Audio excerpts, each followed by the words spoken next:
Hey, what's up you guys, people of the internet, everyone who clicked on this very video. My name is Kat. I know I'm aware it's been a while, but you know, we're not gonna talk about it right now. The video I'm going to do, and it's an original tag, the second ever on this channel. I called it the Change My Mind book tag. Because like, you know, there's questions in tags all the time. It's like, what's a book you change your mind about? What's a character you change your mind about?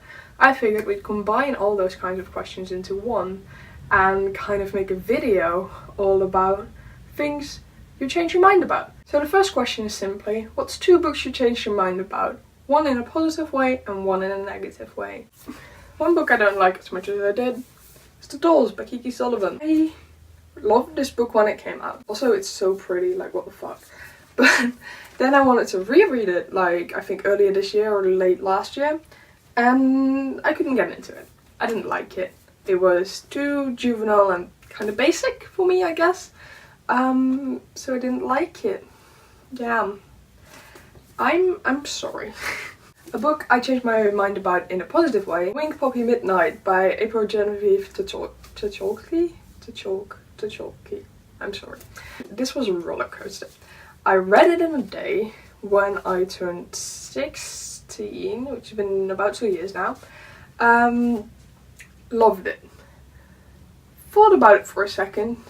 Decided I actually didn't like it that much. It's weird, I know. Got off the high of like, wow, this book is amazing. I was like, actually, I don't think it's that good. Then, about a year ago, I think, I wanted to get rid of it, but thought it was too pretty. Decided I'd reread it, and if I still didn't like it, I'd get rid of it. I still own it. Because I actually really like this book now. I reread it and I thought it was really cool. Okay. Third question is an author you changed your mind about. John Green. I'm sorry. Especially Paper Times is the one that I loved a lot. That turns out as a book, but it kind of goes for more of his books. Paper Times I loved. Then saw the film, realised it was actually kind of shitty, and stopped loving. I still own it because like I like the cover and it fits nicely in my rainbow, and I annotated it. And I don't really like this that much anymore. And also like an Abundance of Catherine's and what's the other one?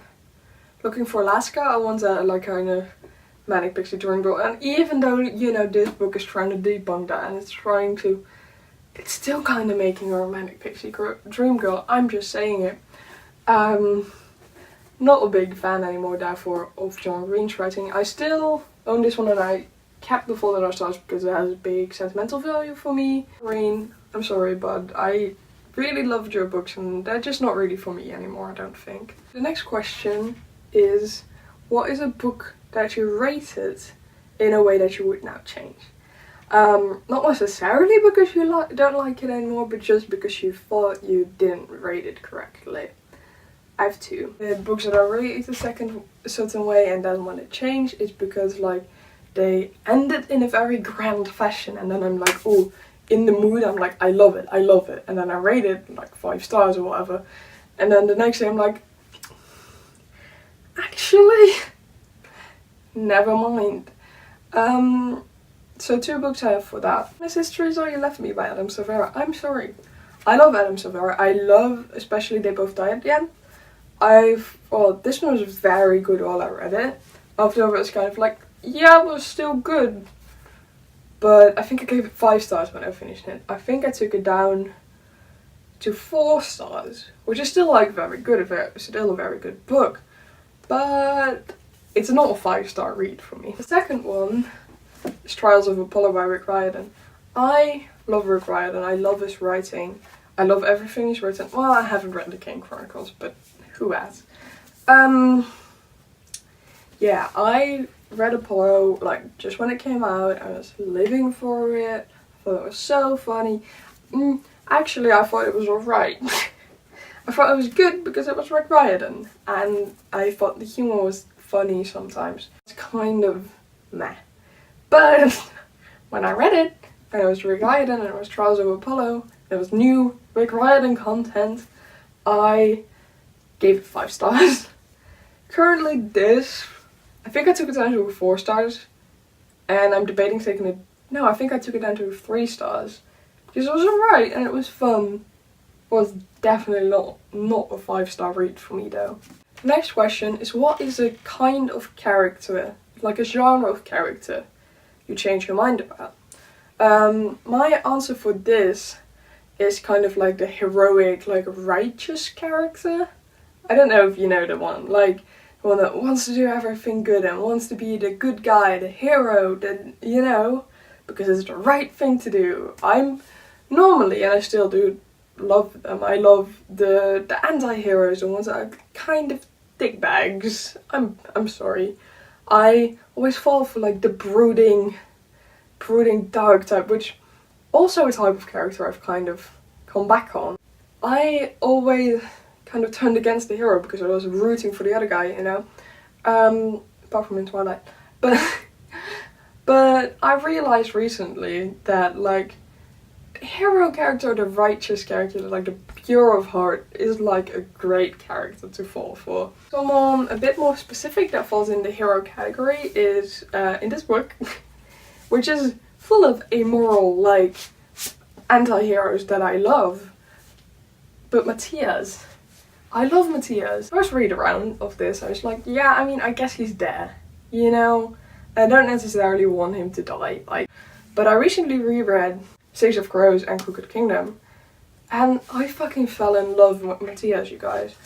Like, he's so pure and nice, and he protects everyone, and he is righteous, and he, like, wants the best for his people, and he has been fed hate his entire life, but he's trying to, like, get over that, and, like, love people or judge people for who they are and not what they are, and he's overcoming this, like, lifetime of indoctrination, and he's just such a good person, and he's helping everyone, and I love Matthias Helvar. Next question is a specific character you change your mind about.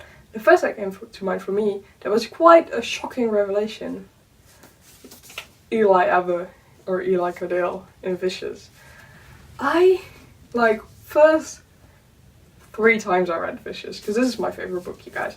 I was like, who's a dickhead? Eli. He does these horrible things for wrong reasons, and like, I hate him. I'm standing Victor all the way. Still love Victor. Nothing against, well, some things against him. Because the 4th time I read this book, I was about halfway through and I was like, fuck. I think I'm rooting for Eli now. I also don't want him to die, and don't really want Victor to win. But I've stand Victor for so long, so now I don't know where Hi, so I'm editing this and I've noticed I'm ranting a lot about Eli without really like making any points. So in this edition of Vicious that I own, I wrote while on the read through where I started standing Eli a little bit, I wrote a little bit that I'll read to you now. It's when Victor like goes for Eli to like kill him, which is, let me tell you, a very extreme reaction, and I think that in that instance definitely Eli was in the right. Y'all know I stand Victor more than Eli in any case, preferring his pragmatism over Eli's righteousness. But I gotta say that what Eli did in this scene, in my mind, is pretty justifiable. And intensity of Victor's murderous notions is, whoa, it's a lot. I don't know if I picked up on that before. I still love him, but whoa. And I think that's kind of my point on Victor and Eli at this point. I say it's so weird because even though his so-called mission is disgusting and the way he's dehumanizing EOs is horrible, on this read through I've been finding little traces of humanity, of empathy in Eli, while I've noticed more of Victor's questionable nature, and it's so weird, but for some reason I'm kind of almost standing Eli, at least at this point. I'll let you know how this review progresses, I guess. The way it progresses is that I still kind of stand Eli. The next one is a trope you change your mind about. Maybe because you've read it too many times, or maybe you found new appreciation for it. I have one that I read so many times and I'm kind of done, and it's a chosen one trope. I used to love a good chosen one. I mean, Harry Potter, Percy Jackson, The Hunger Games, whatever, like classics of my childhood. I love them, and I love that they were like the kind of normal people that were destined for greatness, kind of. But I'm kind of done. I don't really want, like, what's so special about this specific 12-year-old? You know, like, it's just, so far I'm kind of over. And I'm not saying, I mean, we need a protagonist that's decided to do these things, but I don't necessarily want all circumstances to kind of wrap around them and have that one person having like the immense powers that no one else could have dreamed of. No, give me like a character that like worked their ass off to get where they were or whatever, you know? I don't know. I don't know. There might still be good chosen ones out there, but I'm not really here for it that much as I used to be. Okay, the next one is a format of story consumption that you changed your mind about. I changed my mind, personally, about ebooks. I was always like, I just need the physical, I need it. And it's still my favorite format of stories. But I read a couple of books. I read The Fox of Courtiers, I read Savage Champion by Jenna Marecci. I read those on ebook and thought it was alright. I still don't love it, I love physical format more. But it worked, and quite well, might I add. So I'm still not about audiobooks, but ebooks are okay. The next question is a series you changed your mind about. I have two for this again. One everyone's gone through and not original at all. The other one's very controversial. The basic one, Throne of Glass by Sarah J. Maas.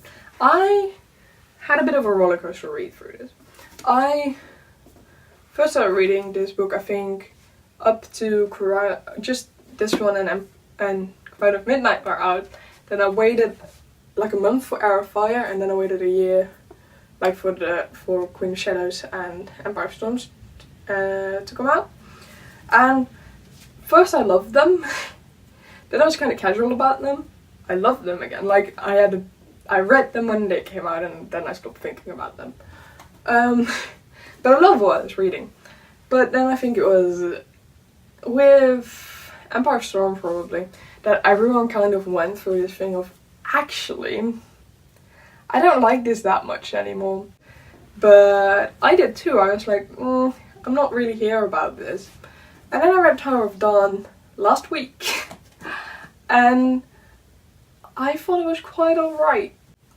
So my hatred that I had kind of felt myself and then kind of felt grow because other people also had that opinion and I wasn't like consuming her content and actually making up my mind myself. I was just like, actually I hate this now. But then Tower of Dawn was at the library, I picked it up, read it, thought it was quite alright. So I'm back at my casual, I don't love it, but I'm back at my casual pace where it's like, whenever the fuck this last book is coming out, like, or the next book, whatever, I will probably read it. Just saying. Much more controversial is Harry Potter. Yeah, I had a fierce love for this when I first read it. I read it when I was 12 years old, I think, 11 or 12, and I loved this. I had a fierce love for it, everyone did. Everyone knows Harry Potter. And that love lasted a couple of years, but at this point, I'm not that excited about it anymore. I still like it, and I really appreciate like the love I experienced while reading this and watching the movie. Sure, like I love it, I appreciate the characters, but I'm not that excited about it anymore. I'm like, yeah, this is a thing that's happened. I have some of the books on my shelves. I have a casual appreciation, but I don't love them as much anymore. And I don't know if I would if I reread them. I'm just saying it. I'm saying that I don't love Harry Potter anymore. The last question in this tag is an old favourite that you're afraid to reread because you're afraid you will change your mind about it. For me, this is We All Looked Up by Tommy Wallach. This was my favourite book for like a long time. Like, I loved it. But I haven't read it in a while, and part of that is because I became afraid that I wouldn't like it that much anymore, because it's great in my mind and the characters were people that I really related to. I'm older than them now, oh my god, and I don't think I'd like them much anymore. And also some of the arc and the things that happen and the action I think would be a bit overdone, but I love this so much and I don't want to form a critical opinion about it and be a good reader, you know? I just want to hold it in my heart and love it and not care that it's not actually that good. So yeah, that was the I Changed My Mind book tag. If you want to do it, feel free to, I don't care. And that was it for that video. I will see you sometime soon, maybe in 6 months. Bye.